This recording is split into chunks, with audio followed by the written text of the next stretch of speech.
दो खास मेहमान हमारे जुड़ गए हैं इस पर बातचीत करने के लिए। शादाब शम्स जी हैं, प्रवक्ता बीजेपी, सीधे हमारे साथ जुड़े हैं। मथुरा जोशी जी है, कांग्रेस प्रवक्ता, फोन लाइन पर फिलहाल हमारे साथ जुड़े हुए हैं। दोनों का बहुत बहुत स्वागत है। शादाब शम्स जी, विपक्ष को लग रहा है कि ये वैसे ही जुमला है जैसे 2014 में चल रहे थे केंद्र में। 2014 की बात क्यों कर रही है कांग्रेस? पहले तो कांग्रेस हमारे साथ 2017 की बात है कि जो हमने जुमले कहे थे अपने घोषणा पत्र में, उन जुमलों को हमने पूरा किया कि नहीं किया। लेकिन ये कांग्रेस नहीं समझेगी, वो इस पे बात भी नहीं करेगी। बताइए, जो कमिटमेंट हमने जनता से किए थे वो एक एक कमिटमेंट पूरा किया। ये होती है ईमानदारी। इसलिए जनता विश्वास करती है हमारी बात के ऊपर कि बिना सोचे समझे भारतीय जनता पार्टी बोलती नहीं है, और एक बार बोल दिया, वो कमिटमेंट कर दिया तो फिर उस कमिटमेंट को फुलफिल करेगी। ये विश्वास है लोगों को भारतीय जनता पार्टी के कमिटमेंट के ऊपर। और इसलिए जो हमने वादे किए, जब जो वादे किए, चाहे 2014 में क्यों या 2017 में क्यों, हमने एक एक वादे को पूरा किया। लेकिन शायद कांग्रेस इस बात को नहीं समझेगी। अगर इस प्रदेश में ऊर्जा मंत्री माननीय हरक सिंह रावत जी ये कहते हैं कि लोगों का सरचार्ज समाप्त कर देंगे, तो ये तो अपने आप में गुड न्यूज है कि 31 में से पहले जो ऊपर के टैक्सेस पड़े होते हैं उपभोक्ताओं के ऊपर, अगर वो सरचार्ज माफ हो रहा है तो अपने आप में गुड न्यूज है। सबको इसमें बढ़ चढ़ के तारीफ करनी चाहिए थी। कहा कि हाँ, बहुत शादाब शम्स जी, आप ही जब दिल्ली के अंदर अरविंद केजरीवाल फ्री बिजली की बात कर रहे हैं, ये उसी की नकल है आपकी भी। लेकिन आप लोग, आपके नेता यहाँ पर कहते थे कि ये तो फ्री में बांट रहे हैं, ये जीतने के लिए कर रहे हैं, फ्री में बांटेंगे तो विकास कैसे होगा, जनता की आदत खराब कर रहे हैं, इस तरह की बातें आपके नेता कहते थे। अब उसी की आप नकल कर रहे हैं। क्या आम आदमी पार्टी की योजना दिल्ली में चल रही, उसी की नकल है ये? नहीं, आपके नेता क्या कहते हैं उसका तो मुझे मतलब नहीं। आप आम आदमी पार्टी की सरकार दिल्ली में चल रही है और आपके नेता क्या कहते हैं उससे मेरा लेना देना नहीं है। लेकिन नहीं, आपका मतलब बीजेपी के। मेरी बात पूरी होने दीजिए आसिफ भाई, मेरी बात आने दीजिए ना। मैं ये कह रहा हूँ, लेकिन अच्छे अगर काम कोई भी करेगा तो हम उसका कॉपी करेंगे। हमने एक योजना लागू की उत्तराखंड के अंदर, अटल आयुष्मान योजना। हमने उत्तराखंड के 100% लोगों को उसका लाभ देने की बात की।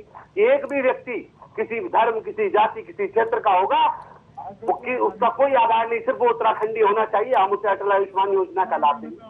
हमने उत्तराखंड में मुफ्त वैक्सीनेशन की बात कर दी। सारी वैक्सीन उत्तराखंड में, कोरोना की तमाम वैक्सीन मुफ्त मिलेंगी। लोगों ने कहा पैसे कहां से आएंगे, क्या होगा, कहां से अटल आयुष्मान योजना चलेगी? चलाई ना हमने। कहां से आएगा का क्या मतलब होता है? ये हमारा तो सोच है, हमारा विजन है कि आपको देश में अगर सरकारें चलानी है, देश को वाकई आपको सेवा करनी है, तो देश में तमाम चीजें, बच्चों को एजुकेशन फ्री होनी चाहिए। ये बात ठीक है, बिल्कुल।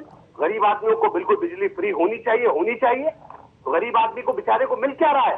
सरकारें चल रही हैं, अमीरों से टैक्स लेके गरीबों को देंगी, तभी तो एक इक्वालिटी आएगी। ये शादाब जी, ये अब पता चला आपको? अरे मालिक मेरे, जब आपकी 5 साल लगभग सरकार होने वाली है, 4.5 साल, तब आप बात करें। आप शुरू में कर देते ये बात तो कम से कम 4.5 साल तक फायदा मिल जाता। इनको भी कहने का मौका नहीं मिलता कि चुनावी सीजन में आप इस तरह का जो है ऐलान कर रहे हैं। चलिए, मैं आऊंगा शम्स जी। मथुरा जोशी जी, पूछ लेते, मैं आ रहा हूँ। आपने क्या वायदे किए, देखिए 2017 में क्या वायदे किए और क्या पूरे किए। मथुरा जोशी जी हमारे साथ जुड़े हुए हैं, मुझसे बेहतर वो बताएंगे। मथुरा जोशी, सुन पा रहे हैं आप? जी नमस्कार। जी नमस्कार। शम्स जी हमारे साथ जुड़े हुए हैं। शादाब शम्स जी कह रहे हैं 2017 में जो हमने वायदे किए वो पूरे किए। अब बिजली वाला ये जुमला नहीं है जो आप कह रहे हैं, ये वायदा पूरा करेंगे। जरा आप गिनाइए और बताइए कि कौन कौन से 17 में इन्होंने वायदे किए थे उसको पूरा कर दिया। ये भी ऐसा ही वायदा है, 2017 में घोषणा पत्र में भी है और विधानसभा में भी माननीय मुख्यमंत्री जी ने घोषणा की थी कि हम 100 दिन के अंदर लोकायुक्त की नियुक्ति करेंगे। मैं शादाब भाई से निवेदन करूंगा, क्या लोकायुक्त तो आ गया? 15 दिन में गन्ना किसानों का भुगतान करेंगे। उनका गन्ना किसानों का भुगतान हो गया। और इन्होंने कहा था कि हम वाईफाई लगाएंगे, जो हमारे यूनिवर्सिटीज हैं, जो हमारे बड़े कॉलेजेस हैं, उनमें कैंपस में हम चारों तरफ हम वो लगाएंगे वाईफाई से सुसज्जित करेंगे। क्या वाईफाई लग गया? और दूसरा कहा था, एक बिंदु और पढ़ दूं। हाँ सर, लैपटॉप बांटेंगे कहा था जी। किस मेधावी छात्र को लैपटॉप दिए हैं? तो ये कहने की बात है और ये कहेंगे, जरूर कहेंगे। और वही हाल बिजली का भी है भाई। 4-4.5 साल से आप सत्ता में हैं। अगर आप जनता को बिजली में राहत देना चाहते थे, बिजली के बिल आप माफ करना चाहते थे, हाफ करना चाहते थे, तो आपको किसने रोका था? आपकी सरकार थी। अब आपको चुनाव दिख रहा है, हार सामने दिख रही है, तो आपने ये सब आपने वायदे कर रहे हैं, कब लाएंगे? क्या आपका रोड मैप होगा? इन्होंने कहा कि हम जो 100 यूनिट पर मंथ खर्च करेगा उसको हम 100 यूनिट तक हम फ्री देंगे, 100 से ऊपर देंगे। अच्छा, आप आसिफ भाई पता लगा लीजिए जी। इस प्रदेश में 2 महीने में बिलिंग होती है। हर 2 महीने में बिलिंग होती है, 2-2 महीने में। और उसका क्या होगा? 2 महीने में तो आदमी 200 यूनिट कर लेगा, तो तब आप क्या करेंगे? क्या आप प्रति माह बिलिंग करेंगे? नहीं करेंगे। आप एक जनता के सामने आप विजन कर रहे हो। हम जो कहते हैं वो करते हैं, बिल्कुल करते हैं। कौन कर नहीं करते हैं? इसीलिए वो हमारे माननीय अध्यक्ष जी याद दिला रहे थे कि काला धन आपने कहा था हम लाएंगे, ले आए शायद आप काला धन। सब आ गए, जितने चोर थे सब बंद हो गए। कांग्रेस के जितने लोगों ने भ्रष्टाचार किया था, आपने आरोप लगाया था, सब मेरे ख्याल से तिहाड़ जेल में है। तिहाड़ जेल में जगह भी नहीं रहेगी अब बदमाशों की। नहीं मतलब जोशी जी, अगर बिजली वाला प्रस्ताव इन्होंने पास कर दिया, जनता को अगर फायदा हुआ उससे, तो क्या आप उसका स्वागत करेंगे विपक्ष के नाते? बिल्कुल, हम आज भी स्वागत कर रहे हैं। निर्णय अच्छा है, लेकिन उसकी मैंने जो बात कही है कि आपने करना था पहले कि नहीं, इसकी घोषणा तो हरीश रावत जी ने साल भर पहले कर दी थी। अगर कांग्रेस सत्ता में आएगी तो हम 100 यूनिट तक बिजली फ्री देंगे। और उन्होंने खुद ही कह दिया था हम पीने का पानी। शादाब जी, जवाब आप दीजिए। आप कह रहे हैं कि वायदे पूरे किए थे, ये सब चीज मुझे भी मालूम है, लेकिन मैं चाह रहा था कि मथुरा जोशी जी के मुंह से कहूं, नहीं तो आप फिर कहते मुझसे सीधे कि आप कांग्रेस के प्रवक्ता हो। बताइए आप। बहुत कुछ है शादाब जी। 4 प्रश्न पूछे, कहाँ है लोकपाल, ये सारी चीज कहाँ? गन्ना क्या जो भुगतान की बात हो रही थी, तो सुन लीजिए, भागेंगे क्या उत्तर? मैंने कहा गन्ना भुगतान जरा ईमानदारी से उठा के पूछ लीजिए कि गन्ना भुगतान क्या है। हमने 100% के नहीं किया। किसी मिल का गन्ना भुगतान हमारे ऊपर नहीं है। हम 100% सहकारिता के माध्यम कर चुके हैं।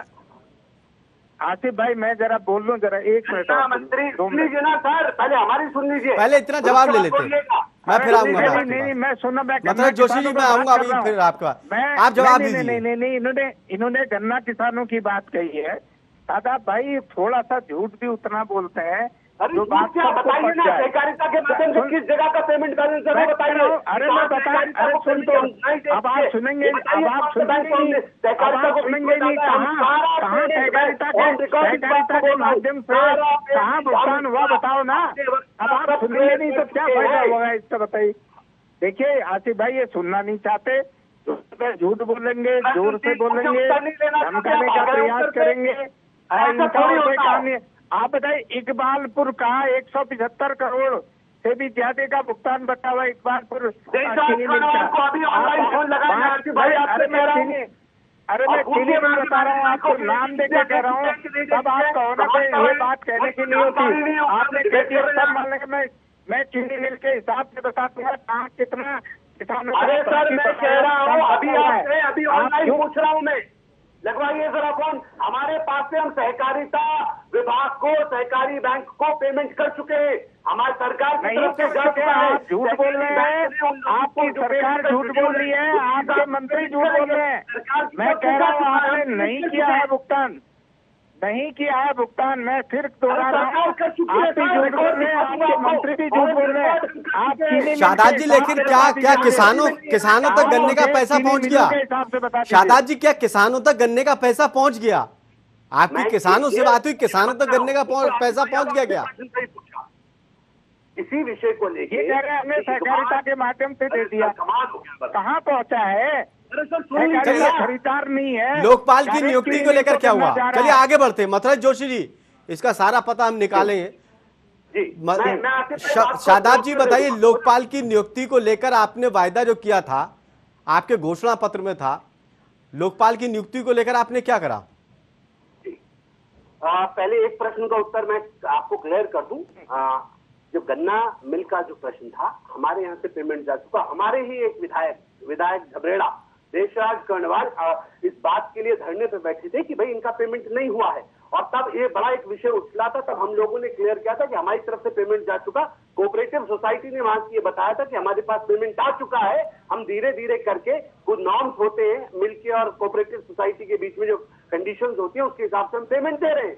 तो मैं एक बात क्लियर कर दूं, पूरी ईमानदारी से गन्ना भुगतान कर चुके हैं। एक बात बहुत बड़ी क्लियर कर दूं, आपके लिए कर देता हूं। तो लीजिए भाई। अरे एक बात जरा आप ये बताइए, जब सहकारिता ने गन्ना खरीदा ही नहीं, आप कैसे सहकारिता के माध्यम से भुगतान कर देंगे भाई? कितना बड़ा झूठ क्यों बोलते हो? सहकारिता ने कोई गन्ना खरीदा? आपके कोऑपरेटिव सोसाइटीज ने गन्ना नहीं खरीदा है। गन्ना खरीदा है चीनी मिलों ने, चीनी मिल के मालिकों ने, चीनी मिलों को गया गन्ना। आप सहकारिता से भुगतान कैसे कर देंगे? ये सबसे बड़ा वित्तीय घोटाला होगा ये। तो आप इससे बड़ा झूठ और क्या बोलेंगे भाई? तो बोल रहा हूँ ना, एक जानकारी का अभाव है, बात करना नहीं है, बात सुनना नहीं है। अरे जानकारी का अभाव मान्यवर, अच्छा मुझको जानकारी का अभाव है, ठीक है। मैं तो भैया अनपढ़ आदमी हूँ, भाई। मथुरा जोशी जी वरिष्ठ प्रवक्ता है। देखिए मथुरा जोशी जी, शादाब शम्स जी, आप दोनों जो है काबिल प्रवक्ता है सनी दोनों पार्टी के। लेकिन चलिए हम आगे बढ़ते हैं, हम आगे बढ़ते हैं। मथुरा जोशी जी आगे बढ़ते हैं। जो लोकपाल को लेकर आपने सवाल किया, लोकपाल की नियुक्ति को लेकर क्या हुआ शादाब जी? हाँ वही बता दीजिए, कहाँ है लोकपाल? चलिए पूछ लेते हैं, शादाब जी जवाब दीजिए। मथुरा जी सुनिए। लोकपाल पे हमने सबसे पहले आते ही मेरी सरकार ने हम लोकायुक्त लेके आए और हमने टेबल कर दिया। जब वो टेबल कर दिया जाता है तो वहां पे वो अब सदन की संपत्ति है, ठीक, और कार्य मंत्रणा समिति के पास है आज की डेट में, ठीक। हमें ये उम्मीद थी कि लोकायुक्त लागू हो जाएगा, विपक्ष अगर आपस में बैठ के उसे टेबल कर लेगा, जिस दिन उस पर सुनवाई हो जाएगी उस दिन वो लागू हो जाएगा। लेकिन मैं ये पूछ रहा हूँ कि लोकायुक्त की बात पूछ कौन रहा है? वो जो सबसे बड़े भ्रष्टाचारी थे, वो जो सबसे बड़े चोर थे, जो ये कहते थे ना खाता ना भाई, जो हम कर दे वही सही, वो लोकायुक्त की बात कर रहे हैं। मेरे मुख्यमंत्रियों ने कहा ऐसी सरकार देंगे कि लोकायुक्त की आवश्यकता ना पड़े। सरकार के ऊपर जनता का विश्वास रहेगा और जनता ये मानेगी कि हमारे जो लीडरशिप जो सरकारें कर रही है उसमें कहीं से कहीं तक कोई। लेकिन शादाब जी आप कह रहे हैं भ्रष्टाचार मुक्त, आपके मुख्यमंत्री ही खुद भ्रष्टाचार के आरोप लगाए, तो क्या करेंगे आप? ये काम किया हमने, शादाब जी आप कह रहे हैं कि भ्रष्टाचार मुक्त हमने शासन दिया, आपके मुख्यमंत्री ही भ्रष्टाचार का आरोप लगाए, तो आप क्या करेंगे? विपक्ष तो चलिए विपक्ष में बैठा है, वो आरोप लगाए, कोई दिक्कत नहीं। हरक सिंह जी ने क्या कहा? मुख्यमंत्री की सीबीआई की जांच, जरा ये कर्मकार बोर्ड वाला देख लीजिए। कमाल हो गया, इतना झूठ बोलेगी क्या? अभी 3 दिन 4 दिन पुरानी बात है। एक शर्म, अरे गुरुदेव सुन लीजिए ना, गुमराह मत कीजिए चैनल को और लोगों को। अरे गुमराह नहीं कर रहे, सही बात कर रहे हैं हम। एक मामला ने कहा था नहीं कहा था, ये तो मुख्यमंत्री की सीबीआई की जांच कराना चाहते हैं, भाग जाना है। ये पेमेंट तो मुख्यमंत्री जी ने किया है, मैंने नहीं किया है। उत्तर ले लीजिए ना, उत्तर लेने का दम भी तो रखिए, सच भी तो सुनिए। श्रम मंत्रालय में जब श्रम बोर्ड में एक ये लगा कि कहीं अनियमितताएं दिख रही हैं, तो मेरी सरकार ने, आपने नहीं, आपके कहने पे नहीं, आपकी पार्टी के हंगामे के बाद नहीं, खुद मेरी सरकार ने संज्ञान लिया और कहा। आपकी सरकार ने पहले संज्ञान क्यों नहीं लिया? हो गया, आपकी सरकार हमारे बोलने से पहले भी तो संज्ञान ले सकती है। ये कह रहा हूँ, आप तक सुनना नहीं चाहते। मथुरा जोशी शादाब जी की बात सुनिए, ठीक है? हाँ शादाब जी, सरकार ने संज्ञान लिया, हम तो कह रहे हैं इनकी सरकार पहले संज्ञान क्यों नहीं लेती है? अगर किसान अगर विद्युत उपभोक्ताओं को फायदा देना था तो इनकी सरकार ने अभी तक क्यों नहीं दिया? ये तो डर रहे हैं, हरीश रावत ने घोषणा कर दी है ना। और मथुरा जोशी भ्रष्टाचार की जांच की बात कर रहे हैं, आप कहाँ से कहाँ पहुंचे? चला रहे हैं वो इसी में चल रहा है, इन्हीं बिंदुओं पर वनाधिकार आंदोलन में चल रहा है। हम तो कह रहे हैं हमारी सरकार आएगी तो हम देंगे, और पहले दिन से दे देंगे। हम इनकी तरह झूठ नहीं बोलेंगे, जनता को ठगेंगे नहीं, छलेंगे नहीं, हम तो आएगी सरकार दे देंगे। आए कि मजाक करने आए?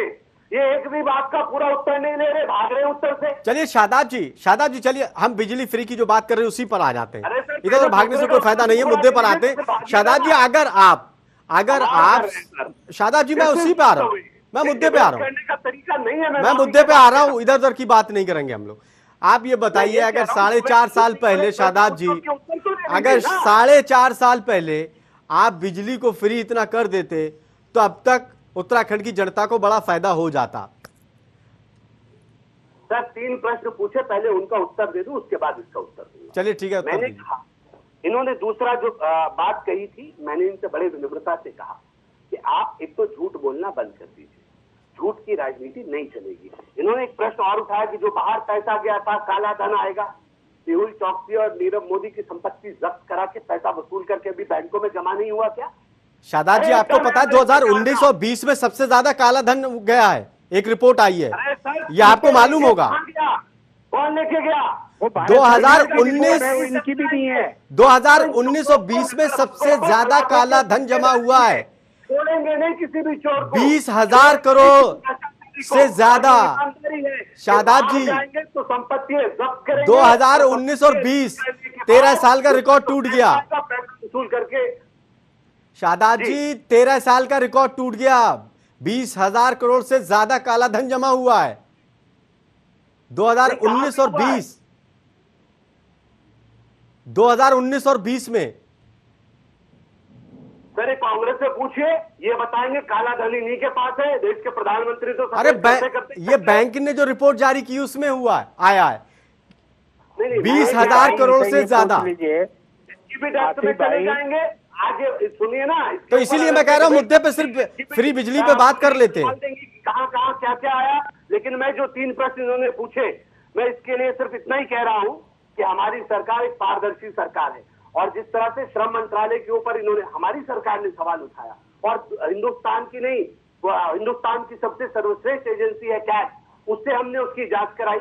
जांच कराने में हमने कहा कि जो जांच में दोषी पाया जाएगा उसके खिलाफ, ये तो कहीं से नई कहानी कर दी कि अपनी सरकार के खिलाफ सीबीआई जांच की बात कर रहे हैं। भाई हमने तो कहा कि क्या एक रिपोर्ट, तो आप क्या बात कर दी मंत्री ने? ये अगर आपकी सरकार में कुछ अगर हो रहा है, आप जांच बैठा लेंगे, तो अगर आप जांच बैठा लेंगे तो गलत नहीं होगा काम? गलत हुआ तभी तो जांच बैठाई आपने। रिपोर्ट आई क्या? कोरोना टेस्ट को लेकर जो आरोप आप ही की तरफ से उठाया गया, उसकी भी जांच करा रहे हैं। कमाल की बात कर रहे हैं। मैं कह रहा हूं हम ही जांच करा रहे हैं। हम ही पर एक पुलिस वाला जो मुजरिम को पकड़ रहा है, उसी पुलिस वाले पे सवाल उठा रहे हैं, उन पुलिस वालों पे नहीं उठाया। चलिए, एक पुलिस वाला अगर दूसरे पुलिस वाले की जांच कराए घोटाले की, तो क्या वो जांच नहीं होगी? तो क्या घोटाला नहीं होगा वो? भाई ये तो खुद ही मुलजिम खुद ही। नहीं, एक पुलिस वाला दूसरे पुलिस वाले की जांच करे तो क्या वो घोटाला नहीं होगा? कोरोना की टेस्ट में अगर घोटाला हुआ और आपके अगर मुख्यमंत्री पूर्व कह रहे हैं, तो अगर आपके मुख्यमंत्री अगर पूर्व कहेंगे तो घोटाला नहीं होगा क्या वो? नहीं, क्या किसने कहा नहीं हुआ, क्या कहा, ये मेरी समझ में नहीं आ रहा। कहना प्रश्न क्या है आसिफ भाई? आप ये कह रहे हैं हमने श्रम मंत्रालय के जो श्रम बोर्ड के अध्यक्ष हैं, उन्होंने नहीं, आप बिजली वाले में आ जाओ। चलो, श्रम बोर्ड में तो जो कह दिया हरक सिंह जी ने शादाब जी उस बात को छोड़िए आप, नहीं तो हम मुद्दे से भटक जाए। आप ये बताइए, 4 साल पहले, 4.5 साल पहले अगर इस योजना को ले आते तो उत्तराखंड की जनता को कुछ फायदा मिल जाता। जो वादे पिछली बार किए थे उन्हें अधूरे छोड़ देते। पहले हमने कहा सबको फ्री में इलाज दे दिया, इलाज जरूरी था, पूरे प्रदेश के 1 करोड़ लोगों को निःशुल्क इलाज दे दिया। वो तो इन्होंने कहा ही नहीं साहब। आयुष्मान योजना भारत सरकार की योजना है। भारत सरकार करेगी कि उत्तराखंड करेगी? मतलब